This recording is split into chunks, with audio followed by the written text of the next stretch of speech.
a campanha começa ali, daqui a pouco a gente vai descobrir o calendário, mas depois de julho, até lá.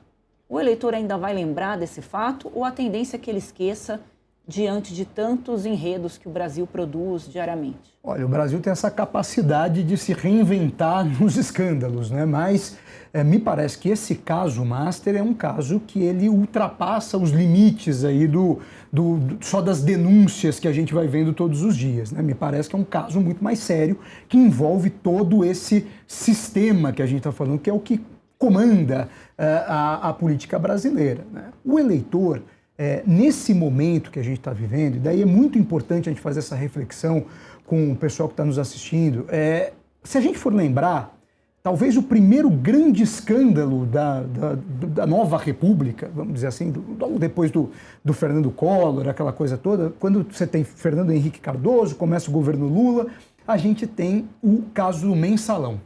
O Mensalão mobiliza todas as estruturas do país e todo mundo discutia o caso Mensalão. Qual foi o resultado eleitoral daquilo? Foi muito baixo.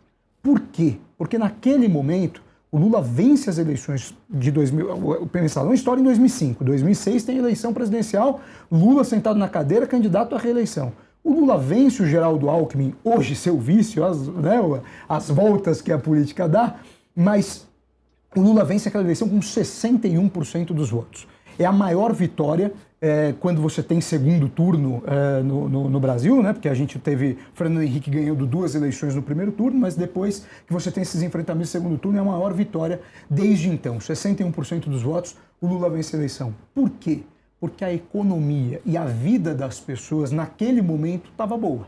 Então, por mais que você tivesse um caso dessa envergadura de corrupção que promoveu a prisão do Zé Dirceu, Zé Genuíno, toda a cúpula do PT envolvida, teve um personagem que relembra até um pouco o caso Vorcar, que foi o Marcos Valério, à época, né? A diferença é que ele tinha cabelo. A diferença são os cabelos, né? Mas aconteceu e era também uma pessoa ligada, teve o banco, até um banco operando aquele esquema de corrupção também, né? Tudo isso aconteceu e nada impactou na eleição porque você tinha um momento de bonança na vida das pessoas.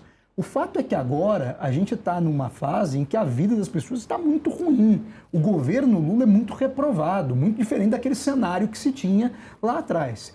O que eu tenho insistido é que esse caso Master, se ele não pegar o bolsonarismo, se ele ficar apenas no campo do que já é conhecido, do sistema, do Lula, do PT, etc., a tendência é que ele ajude muito a campanha do Flávio Bolsonaro. Isso pode ajudar demais a campanha do Flávio Bolsonaro, porque você tem hoje um certo, vamos dizer, um enlace desse eleitor antissistema, anticorrupção, tendo só uma opção para ir, que é a campanha do Flávio Bolsonaro. Mas, se envolver também o bolsonarismo, como alguns indícios aparentam que tenha envolvimento também, a gente talvez possa ter ou ou a coisa se iguala de tal maneira que não muda absolutamente nada e continua como está na percepção, ou a população se revolta contra esses dois blocos e você pode ter o surgimento de um terceiro nome que não esteja envolvido nisso. Tem um nome que está crescendo um pouquinho, claro, muito devagarinho nas pesquisas, que aí é o radicalismo extremo ali, que é o Renan Santos, né? Que é do partido Missão. Decorei finalmente, desculpa aí o pessoal do Missão, que é do partido Missão e que eu já vejo que ele está nas pesquisas, a gente já até trouxe, né, Bruno, nos últimos programas, até mais ali que o governador de estado, né? Na época ali, eu não sei como é que está hoje, você vai saber falar melhor, mas quero que o Ratinho Júnior, que o próprio Caiado, ele estava ali bem posicionado. Geralmente, o que os estudos indicam, né? Na verdade, não são nem os estudos, é a prática mesmo. Que quando o eleitor está muito descontente, ele tende a ir para o extremo e pensar, bota um maluco lá, não estou chamando aqui o Renan de maluco, estou dando só um exemplo, vamos pensar nos Estados Unidos. Bota um doido lá, porque o doido vai resolver a situação, porque as outras pessoas não vão conseguir resolver. Isso a gente viu na Argentina, o Javier Milei. Né? Em 2018, o Bolsonaro representou isso. Exatamente. Né? Em 2018, naquela crise da Lava Jato e etc., o candidato anti-Lula, inicialmente não era o Bolsonaro, era o Geraldo Alckmin. É verdade. Que a briga era Haddad contra Alckmin. Na verdade, até o Lula queria ser candidato naquela eleição, mas estava preso. Estava com um probleminha ali. Ficou carregando até os finalmente ali se ele poderia ser candidato ou não. E todo mundo dizia que a disputa seria de novo entre PT e PSDB, ficava naquele rame-rame de sempre que o Brasil estava acostumado. Mas surge uma figura antissistema, com um discurso muito duro de enfrentamento, com um serviço que parecia que ia responder aos anseios da sociedade, que era a questão da segurança pública, um capitão do exército, alguém que tinha um discurso duro de enfrentamento à segurança, que é um outro problema que a gente tem hoje, né? No Brasil, que parece que voltou com tudo o problema da segurança pública, que estava sendo discutido e teve até a operação aí do Cláudio Castro no final do ano passado, aquela operação contra as facções criminosas no Rio de Janeiro, que e o Renan pode ser uma surpresa ou não tem estatura? O Renan tem um grave problema que talvez vamos dizer, o desenrolar da eleição pode ser que não seja um problema, mas hoje ele tem um grave problema que é desconhecimento. Ele é um absoluto desconhecido no Brasil. Ele até tem uma boa intenção de voto pelo nível de conhecimento que ele tem.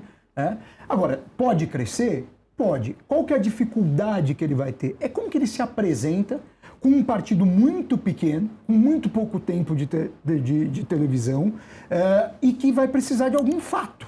Vai precisar de alguma coisa que o faça chamar a atenção. Ele está viajando, né, o país para se apresentar. Né? Partido pequeno, eu vou fazer uma pequena discordância aqui, porque você tem o Collor, que se elegeu por um partido PRTB, depois você tem o Bolsonaro, que se elegeu na época...